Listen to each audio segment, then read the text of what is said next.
Okay, well, thanks so much, and thank you also for inviting me here. When I heard the name of the club, Nerdina, I had to come. I love the name, and I thought, okay, that was enough to convince me to get here.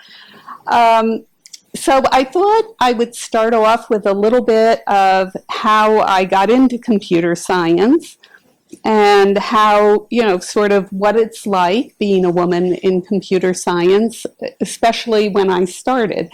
And I'm so glad to see all of you out here today because, as we heard, computer science is really an important field today.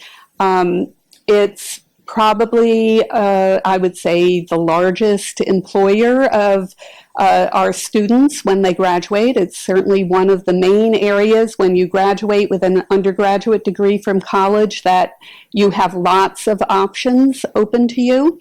And if you look at the introductory courses going into college, so at Columbia, we have multiple introductory courses each semester, and they run anywhere in size from about 150 to 300. So we can see about 1,000 students going through the introductory courses to computer science each year. If you look at Harvard's biggest class, most popular class on campus is their introductory course to computer science, and they have 800 students in it. You can see it online if you want. I think they make the lectures available so you can have an idea. And they have a certain theme about it. Now, when you go into computer science, when you start, in college, it really helps if you've had some background before you come in. So the more you can do while you're in high school, the better you'll do in college when you work on it. So I'm really glad to see you, and I hope you will continue with that as you go through your high school. So when I started college, this was in 1972, so way back when, and I was unsure, should I major in math or literature? Computer science really did not even come up to me as an option, even though I had a mother who did computer programming, and so I saw it, and she brought me in to see, the computers that they were using. I heard about it at home, but maybe because it was my parents, I decided no, that was not something I considered at all. What did make me consider computer science was my peers. So my friends at school, in the group that I was living with, they were all taking computer science, and I was hearing about the programs that they were developing, and they sounded like so much fun. So one of my first classes that I took, we learned how to translate in and out of Pig Latin. And that for me was fun. My friends who were taking courses, they were all working on this huge program, and they would stay up all night, and everybody was talking about it, called Sex Attack. And everyone who was not taking the course wanted to know, well, what was this about? So they generated a lot of interest in it for me. But I went through college. My major was in literature, and it was only towards the end of college that I began taking these computer science classes. And I was still very torn between math and literature and, what I was beginning to see about computer science.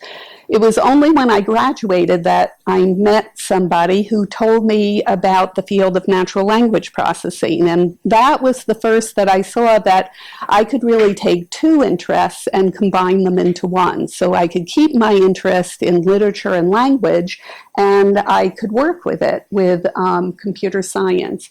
And really today, I think that is a lot of what computer science is about. There is, of course, the core computer science where you're learning how to program and you're learning about systems and architecture and hardware and so forth. But there are a lot of application areas, and pretty much any discipline today that you go into has a lot of data. That's why I'm in the Data Science Institute, and they're looking at how they can use that data to solve problems. So we see a lot of people now in the field who have interests in two areas. That's very common. A lot of the girls that, or the women that I advised Barnard for years, they often come in and they'll do a joint major, partly in another field and partly in computer science. Now, I did want to say something about what it's like going through in computer science when you enter college. So right now, you're in an environment where you're with all girls, and when you're learning about computer science and programming, it's really a safe environment to be in. I think you can build confidence, ask questions, and so forth. When you go into college, you'll be in classes where most of the other people in the classes are going to be guys. And so you know, one of the things as a woman in computer science that you learn is how to assert yourself in that environment, how to make sure you have confidence in what you say, as how you answer questions and how you do programming, that you're not afraid to ask questions when you go into the TAs for help, that no question is a wrong question, and so you can speak up. And when you first, you know, but you can think back to this talk when you get in there, because when you first get in there, you know, that's not the feeling you're going to have. You're going to see there are always people who want to pretend that they know a lot. And they are going to be the ones, you know, they're going to be talking a lot and so forth. But often those people who pretend they know a lot really don't. So that's one thing to keep in mind when you get into college. We do have at Columbia, and I know most other schools have this, we have a Women in Computer Science group, and this group is very active. It's probably very much like your group. There's a lot of social events. They do a lot of trips to companies. They do a lot of career events, and it's a place where you can really meet other girls and get to know them and have, you know, sort of a feeling of you're not alone in it. So when I have to say a bit more because of my experience. So when I was in high school, one of the reasons I was interested in math was, well, what can I say? I liked it. But I was in these classes. I had, I think my calculus class, there were 9 of us, and there were 7 boys and 2 girls. And our teacher looked at us and said, which one of you boys are going to go on and major in math in college? And I was very angry at that, and that began sort of my feeling of, if somebody tells me I can't do it, I am for sure going to want to do it. And that's sort of the way, for me, it's gone all along, and I hope that's the way it can be for you, to remember that. If you want to do something, don't let anybody tell you that you can't. When I started at Columbia, that was in 1982. So I was the only woman in the engineering school then. So when I went to engineering school faculty meetings, I was the only professor, female professor. There were 100 men in the room and me. And so this is, you know, what I had to get used to. Now, one of the things I think that is important for all women going into computer science is to have a role model, someone to look up to see they did it, I can do it too. For me, my role model was my mother. She was, just fiery, determined. Nothing would turn her down. She didn't care what other people thought about her. She was going to do what she wanted to. Now she's 90, and she still is very fiery. So you girls, I hope you will have a role model too. It's part of the reason why I said yes, I would come here to talk. I would mention two role models who are not in computer science, but I think you'll all know. And I think they say something about how you should speak about yourself and how you should stand up for your own rights. So one of them is Jennifer Lawrence. So who here knows why I would mention Jennifer Lawrence as, yes? Is it her essay about the wage gap? Yes, exactly, yes. So this is important, that we have people like that who are able to stick up for themselves and notice what's wrong and not be embarrassed to talk about it. The other person I was thinking of was Taylor Swift. Who knows for Taylor Swift why I mentioned her? I think some artists on Spotify are not getting their royalties, the payments that they were earning by making this music. They're just playing music for free for people. Yes, so that's one, and there was another. So that's part of it, yes, and there was another incident I was thinking of too. I don't know about like a specific incident, but she's often labeled as like the crazy ex-girlfriend because she writes like songs about guys, so she kind of was like mocking all the critics who called her that in like a song called Blank Space, and she like played the crazy girlfriend and she was kind of unapologetic about it. Okay, all right. I'm still thinking of one other thing. I don't know if anybody will think of it. Yeah. Did she like open letter to iTunes or something? Yes. Yeah, this is what I'm thinking of. So when, it was when the new iPhone 6 came out, I think it was the iPhone 6, and Apple decided that for the first, I don't know how many days or whatever, they would make all the music available for free.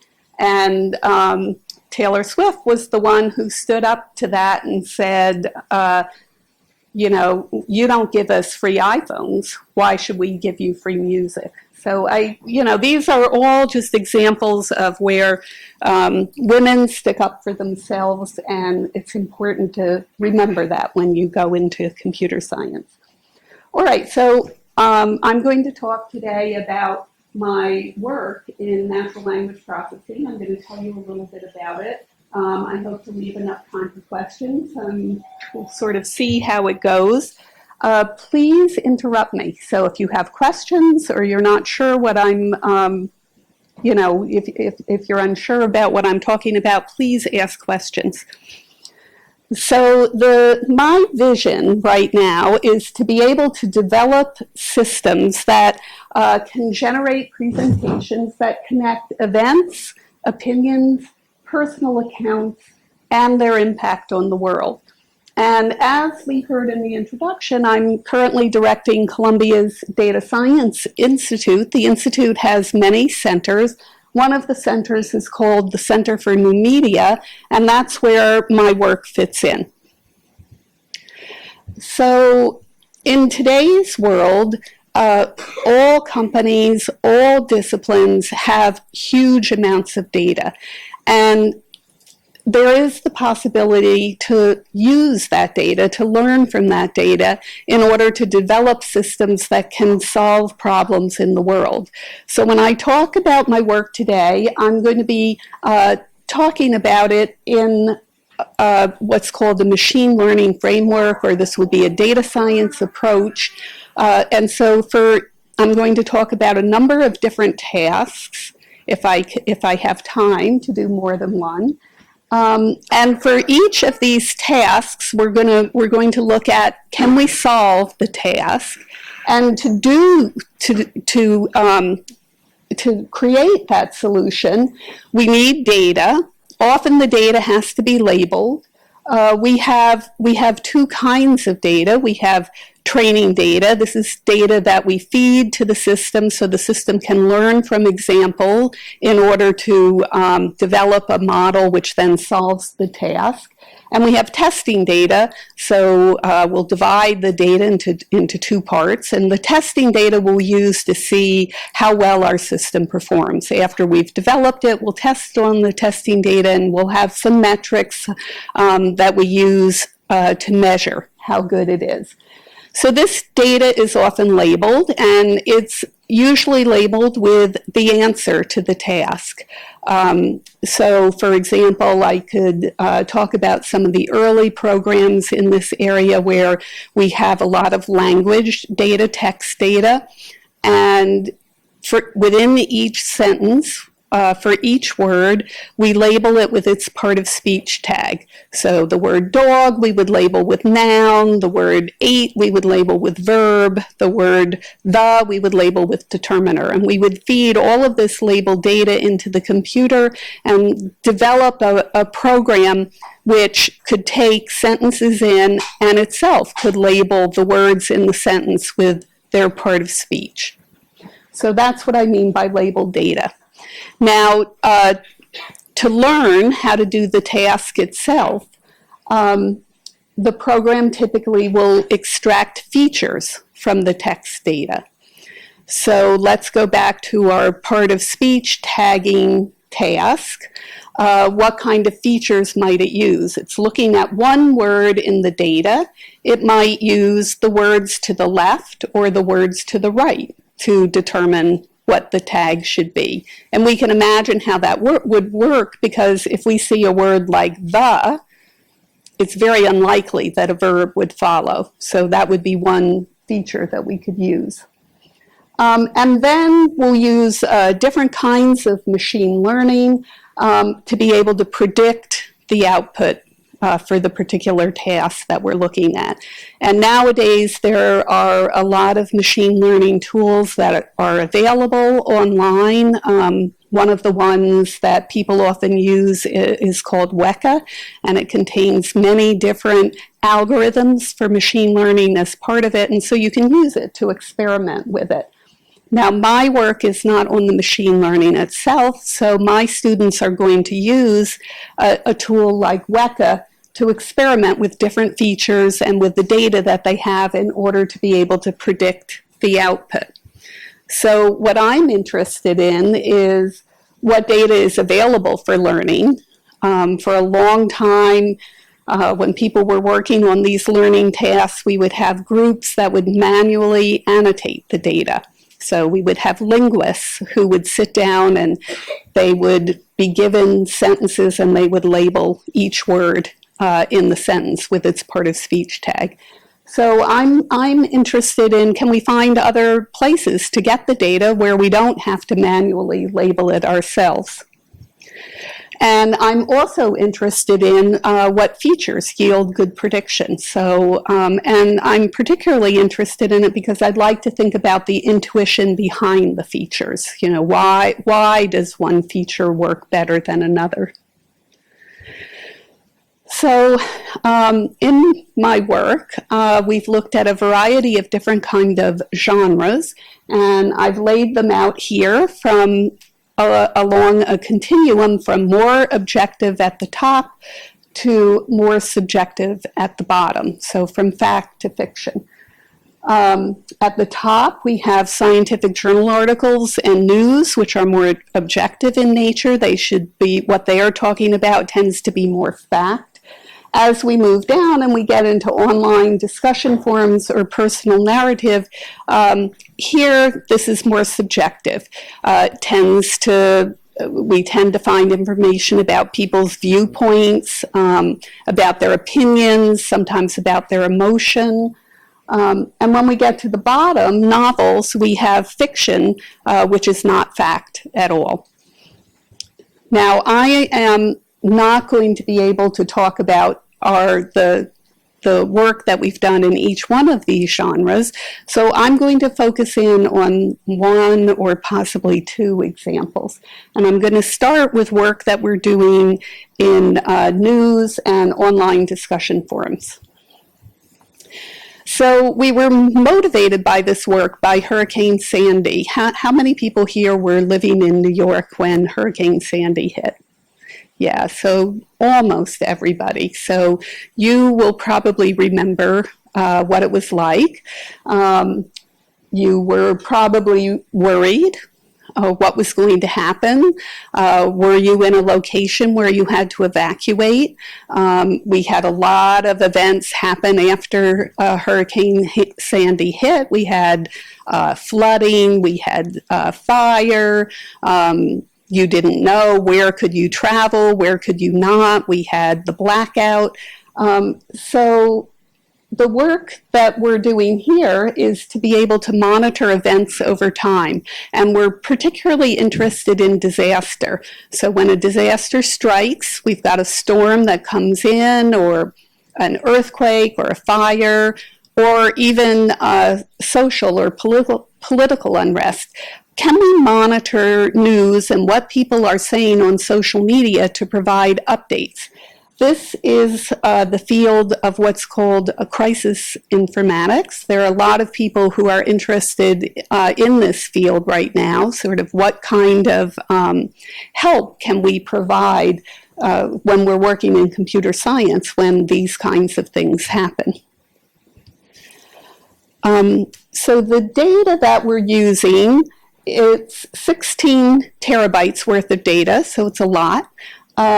We get this data so a number of people are interested in this. There's a national organization called NIST that runs evaluations nationwide, and they collected data from an hourly web crawl between a 2-year period between October 2011 and February 2013. And they limited what they got to information that had to do with disasters of various types. So this is the data that we're going to develop our system on. It's also the data that we'll test our system on. And because NIST ran this evaluation, we could compare how well we did with other people who were working on the same thing. Now, I said we also needed training data. And what we did was we took our training data from Wikipedia, and we looked in at Wikipedia where there are changes. So people edit Wikipedia all the time, and there's a record of those changes. So if we look at any one disaster in Wikipedia, and we look at the record of edits, we could see how people are updating Wikipedia as the disaster comes in. And this gives us an idea of, if we were monitoring it in real time, what would we want to report? So this gives you an idea of what the test data looks like. This is on the 2012 Guatemalan earthquake, and it is only part of the data that's available in hour 1. So I know you can't read it, and that's part of the point. There's a lot of it, and it's hard to read it all. But if we look within it, we would see sentences like this. The U.S. Pacific Tsunami Warning Center said there was a possibility of a local tsunami within 100 or 200 miles of the epicenter. That sounds like a pretty important sentence. That would be what we would call a salient sentence, and we want to be able to find that sentence in this long stream of text and pick it out and produce it as output. So that's a sentence. If we were to look at each sentence, that's a sentence we would want to say, yes, include. Then we have other sentences like this. Would you like to contribute to this story? Start a discussion. Okay, this sentence is irrelevant to the task. It has nothing to do with the earthquake. We would not want to include it. So if we see this sentence, we would want our program to say, no, don't include it. So that's the basic task. The program is going to be reading through these sentences, and for each sentence that it sees, it's going to say yes or it's going to say no. And the program that we have to build is a classifier which can use different kinds of features to be able to make those predictions, yes or no. It's slightly more complicated because In hour 2, if we're looking at everything that comes in on the web, we're going to have some things that came in hour 1. And we don't want to repeat ourselves, so we have to worry about avoiding repetition. It's also slightly more complicated because if we're monitoring an event, we don't have these hour slices. We have a continuous feed of data, and we want to produce the new information as close as possible to the time when it became available, when we know it's important. So how quickly we can report on information is also important. So what we want to be able to do is for hour 1 to produce an update that looks like this. 2 sentences. They tell us that a strong earthquake has hit. They tell us where the earthquake hit, off the Pacific coast of Guatemala, and a little bit about the damage. This one tells us about the magnitude of the quake, that it was 20 miles deep, and it was centered off a particular town. Okay, so how can we do it? We've talked about the data that we have that we're going to use to help us. We've talked about the task, look at a sentence and say yes or no. Now we need to talk about the features. We use a lot of features. I've chosen 2 to tell you about. The first feature is what's called a language model, and it's going to take me a few minutes to explain what this is. A language model is a model that you build on reading a large corpus of text. If we take what's called a generic news corpus as input, so let's say we just took 10 years of news from AP or whatever, then our language model, when we applied it, would tell us whether a sentence was a typical sentence for news. Probably it would tell us whether the sentence was fluent or was grammatical. We were also interested in language models built from domain-specific corpora. So if we went to Wikipedia and we took only the articles in Wikipedia that were on earthquakes, we could build a language model for earthquakes that would tell us, for each sentence that we saw, it would tell us, this is a sentence that is very much like a sentence you would see when talking about an earthquake. And this is a sentence that is much more like a sentence you would see when you're talking about a hurricane. So let's look at it a little more closely to see how it could tell us that. So there are different kinds of language models. The one I'm going to describe to you is a bigram language model. This is a model of that tells you what 2-word sequences are likely to occur in the text that you see.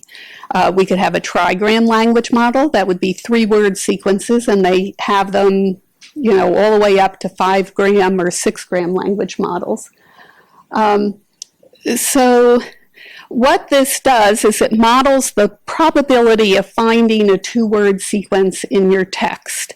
And this probability can serve as a score so it will, if your probability runs from 0 to 1, if you have a score for a two-word sequence that is closer to 1, it tells you this is very likely. I'm going to see this a lot when I'm reading about earthquakes. And of course, if it's low, then it's going to tell you it's not very likely.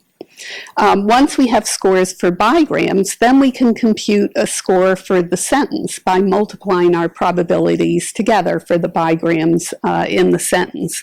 So that will allow us to look at a sentence and say this is a very typical sentence for earthquakes, for describing earthquakes, or this is a very typical sentence for hurricanes.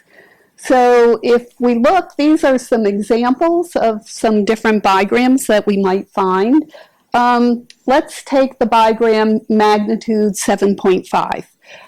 What do you think? If we're looking at all of our articles in Wikipedia on earthquakes, do you think the bigram magnitude 7.5 is likely to occur or not. We can also think about it, another way to think about probability is it would be a pair of words that has high frequency. If we were to count the number of times we saw it, we would have a lot of them. So what about magnitude 7.5? What do you think? Would you see that a lot? I think you would see magnitude more than you would see the exact numbers. Okay, and why? Because I guess like the magnitude can change during an earthquake, or there can be different aftershocks. But either way, the word magnitude is going to be reported. Okay, both times, yeah. And 7.5 is probably even less likely because it's a really strong earthquake. It doesn't occur that often. One of the things that we can do is we can do what's called smoothing and take a number and substitute in a variable for it. So we could put n in, and we could say, okay, how many times do I see magnitude followed by a number? And what do people think there? High or low probability? Yes? Very high. High probability. It's always going to be followed by a number. Okay, yeah. So this we would see a lot. A strong earthquake, let's just see a show of hands. High or low? High. Yeah. Especially earthquake, it's going to be high. What about hit off? High or low? Let's start with high. High. Okay, and low? Okay, it's actually would be relatively high because an earthquake, when we talk about location, but it's not discriminative even if we see that it's high. Why? Because if we look at hurricane, we're also likely to see hit off because hurricanes hit off the coast of Carolina, for example. Here are some bigrams which we would be likely to see for hurricanes. So all of these we can use for each of those sentences that we look at in our input text to give us a score for each sentence, whether it's high or low. And that can tell us whether we should include it or we shouldn't. So for each one of these features, we want it to give us a score. If we look at 3 sentences here that we have in our input, our language model that we built from our domain-specific corpus gives a high score to the one shown in green and lower scores to the other 2. Okay, now, the language model tells us, okay, this is typically what we see about an earthquake. But when we're monitoring this streaming data, we're looking for data about a specific earthquake, the one that hit in Guatemala. So we'd also like to have information that tells us we got the right earthquake here. We're talking about what we're interested in. So we use some geographic features as well. For each sentence, we tag it with what's called a named entity tagger. This is a tool that was developed over the years, just like I talked about a part of speech tagger. A named entity tagger identifies person names, location names, and organization names in sentences. And we're interested in location. So each location that is labeled in our sentence, we get the coordinates for those locations, and we compute the mean distance between the coordinates of the location that is mentioned in the sentence and the actual event that hit. So if we look at our sentences, the bottom one, which we obviously want to get rid of, has no named entities whatsoever, so it will get a low score. Nicaragua and Mexico City are both locations. They would get tagged, but Nicaragua is closer to the center of the earthquake, so it gives a higher score again to that top sentence. Now we have a lot more features, which I'm not going to be talking about, but let me just mention one and see if you have any ideas about why this would be a good one. So another one we use, which is relatively simple, is the number of capitalized words in a sentence. So what do people think? Why would that be helpful to have the number of capitalized words? Yes? Because usually when there's like a place or name or like name something that it would be capitalized, so it could help like how many like names or locations are. Okay, so if we have more capitalized words, like here, it's usually we would only have a capital at the beginning of the sentence. Here we have two additional capitals in the middle. So that would give us a clue. But why else? Strong names are 2 letters, whether draws or words. Okay, so another kind of named entity, a storm name. A lot of time breaking news is they're all in caps, so you'll see like some event that happened, you'll see it's all in caps, so you want to find that. Okay, so this might be on certain kinds of, wire feeds. You see it coming in all in caps. What about the sentences we have here? Yes? Let's go. You've answered a couple, so let's go back here. Because like in the last one, there's 2 minutes. Yes. So in the last one, we have a little bit of a problem here, right? Because we heard that sometimes the breaking news comes in all caps, so a lot of caps should be good. But here we have a kind of sentence. This is what we call junk when we're looking at web pages. There's all that stuff around the edge of a web page.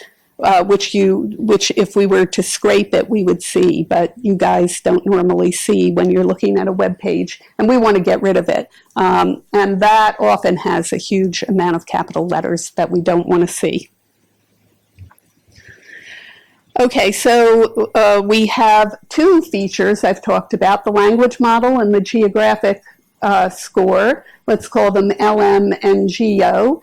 And now to score the sentence, we have to decide which one is more important. So we'll compute a salient score, and we'll weight the language model score and the GEO score with weight 1 and weight 2.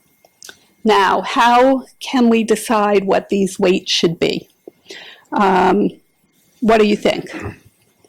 Which of these scores is more important? And how could we decide how we're going to choose the weights here to tell us? What would be some ways that we could use? Yeah? Well, if it has a higher impact, then places far away would matter more than if it has a lower impact. So if it's like a high level, the geographic score would matter more than if it's a lower level. You mean if depending on the magnitude of the earthquake? Okay, I mean that would be one thing we could think about. We actually don't have the magnitude encoded in here. All we're going to look at are these 2 scores. That's the only thing we have to look at. What would be a simple way to do it? But go ahead, give your idea. You would know how far the storm or the disaster would reach, so you could narrow it down by the geographic score. Because So you think the geographic score is more important than the language model score? So we should weight this one higher, maybe like 0.8, let's say, if we're going to add them together. These are all from 0 to 1, so we're going to choose in the range of 0 to 1. What would be another way to do it? If we didn't know, let's say we have no idea which one is more important. I think this might be overly simplistic, but you could just look broadly at how many of these that you have that are particularly important. How many you have? Oh, you mean of all of your sentences that are important? You could look at whether the language model or the GEO score was more important in figuring that out? Yes. So you got it. That's the essence of machine learning. So in machine learning, we'll have our, I thought somebody's got to say average, because if you don't know anything, you probably would just average them together and, have a score of 0.5 and 0.5. But for machine learning, this is what it's about. We have different features which give us different scores. and we want to learn which one is more important than the others. I'm showing you an example with 2, but in a machine learning system, you could have 50 features, you could have 500 features, you could have thousands of features. And you have to learn how to weight them in different situations. So the machine learning system will look at your data, your training data. It will compute the scores for the language model and the geo score. And it will look which one matters more when it's high. To determining what the output should be. Okay, so that's how we build the system, and then we test the system. Now we want to see, once we've built it on data where we knew the answer, when we give it to new data, where we don't have the labels, how well does it do? And we can use a variety of different kinds of metrics, but what we are interested in is when we have all the features that we're looking at, does it do better than when we remove one of these features from the model? And we can see here that this score is higher than either of these 2. So we know that the language model and the language model feature and the geographical feature are helpful. They help us to learn the task. We always, when we do computer science, we're never done. Each time we build the system, we see how we could do it better. And in this particular one that we've been working on, we did have a feature for redundancy, which I didn't tell you about. I told you that we needed to do it. But it turns out when we remove that feature for redundancy, our score goes up. So that means we're actually hurting when we have that score. It's a problem, so it's something that we're going to continue to work on. How can we do better? Our goal is to be able to identify when an event hits, like a hurricane, and then be able to track it over time and to be able to identify when these causally related events hit. So after Hurricane Sandy, we would have wanted to identify, okay, that we have the blackout in Manhattan, okay, we have the fire in Breezy Point, and we have the flooding in the New York subway system. What we're working on now is, so the example I showed you drew mainly from web pages and news, but what if we could include information from social media as well? This tells us what people on the ground are experiencing. We can get information very soon.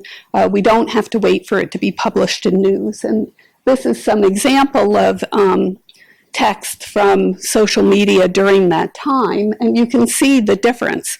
It's dark, there's minor price gouging, there are restaurants selling hot food through their bay windows, and it went on. It talked about the fires in lower Manhattan. I don't know if people remember how everyone gathered around the electrical cords, the extension cords to charge their cell phones, and it looked like fires. We're beginning work with some social scientists, so this is another example of interdisciplinary work, and we're interested not only in what happened, but how do people feel. So we want to be able to recognize in this text on social media that comes in, are people excited? Are they scared? Are they nervous? Are they blasé? And we're interested, the social scientists are interested in looking at how does this impact preparedness. So if people are scared, they're much more likely to do something to take care of themselves than, people who are excited when a hurricane is coming, take their surfboards and go out surfing. So, we want the first and not the last. So we're looking at, can we look at news reports before these events hit? And then look at the reactions that we see in social media and look at the correlation between the two so we can tell what language in news gets the reaction that we want that helps people prepare. Right, so I sort of think I'm at the end. Is that right? Or how are If you have a little bit more, please continue. I don't want to just cut you off anyway. Well, I can always talk forever, so I don't want to I guess I'll tell you very briefly about another project that we're doing that's related. In addition to the updates on news, we're also interested in getting personal stories from people who have lived through the experience. So my example here is the autobiography of Malcolm X, because we are very interested in a compelling story that tells sort of life and death, very personal and compelling, often of danger. We're not interested in finding stories that are as long as that, but that gives a good example. So here's an example from the time of Hurricane Sandy, where we have an online blog, and we'd like to capture it. And as we put out our updates on factually what we see that are happening, we'd like to put out our updates on what people are experiencing, what the personal events are.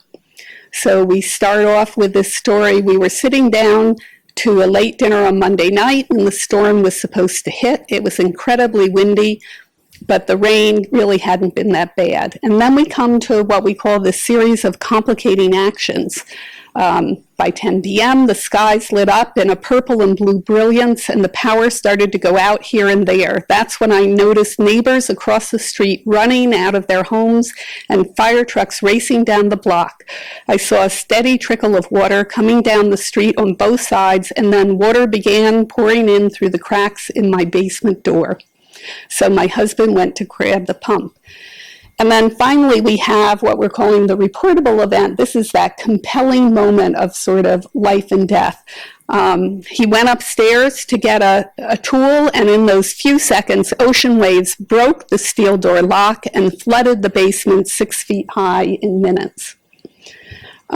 So here our task was to identify sentences that are relevant. Here we want to identify that sentence that is the reportable event. So we want to find which sentences convey it, and then we think we might use it to be sort of a summary of what happened. And we could provide these short summaries. People could link on them if they're interested and go in and see it. Here we had a real question about data. How could we find these stories which were labeled with the most reportable event? And so we went to Reddit, and we used a Ask Reddit subreddit where there are posts which ask people to tell their stories. So for example, one post might be, what's your creepiest real life story? And there are lots of different posts like this, and using this we had gathered about 3,000 stories, but we can continue gathering more and more. Now, I told you we have to have labeled data, so we have to have some stories where that reportable event is identified. But that's hard. So we had a small amount that were manually labeled, a couple of hundred that were labeled by students at Columbia. But then we thought, well, actually, we could automatically label all of them by using some heuristics. So one of the heuristics that we use is TLDR, too long, don't read. So, the comment was that TLDR could serve as, if we could find a sentence in the story that was most similar to that sentence, that might be the reportable event. And we had a number of different heuristics. We rely on linguistic theory, which tells us stories are about change. They can be about change in sort of, how important the action is. We talk about when we read a story, we sort of have a rising tail till we get to the climax of the story. But they can change in many things like formality, style, and so forth. So here's an example of one of the stories we got from Reddit, and I've colored it in different colors, although it may not be clear.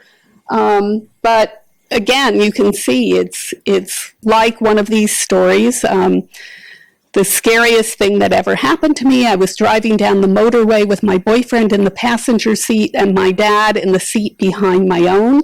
Now things get more tense. My dad is an epileptic, and his fits are extremely sporadic. Sometimes he goes extremely stiff, and other times he will try to get out of places or grab and punch people. Mid-conversation, I felt his hands wrap around my throat as I was driving, pulling my head back and making it increasingly difficult to drive. And then we have this resolution. My boyfriend managed to help steer the car onto the hard shoulder, but it was one of the scariest experiences of my life. So our features here, and we have a lot of them, but one I'm showing you is to measure for each sentence change over the story. So we measure using a dictionary, which gives us scores for words. We measure how the affect changes. That is the emotion in the words.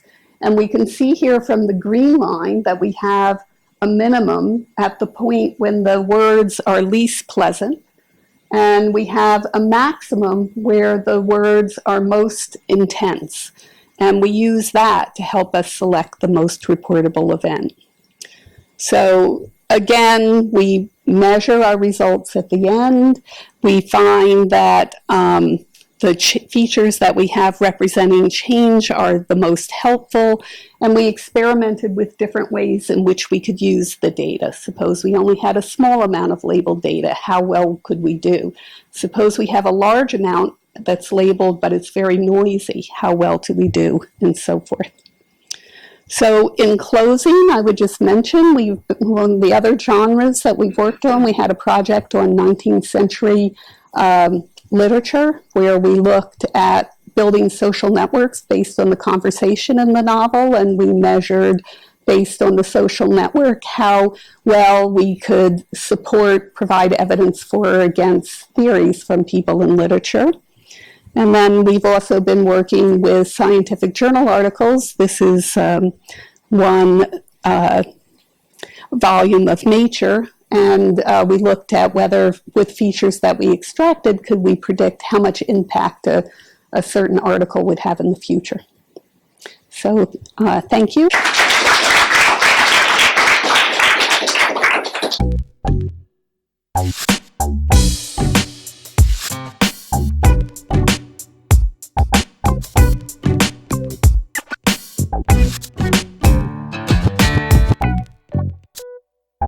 Thank you.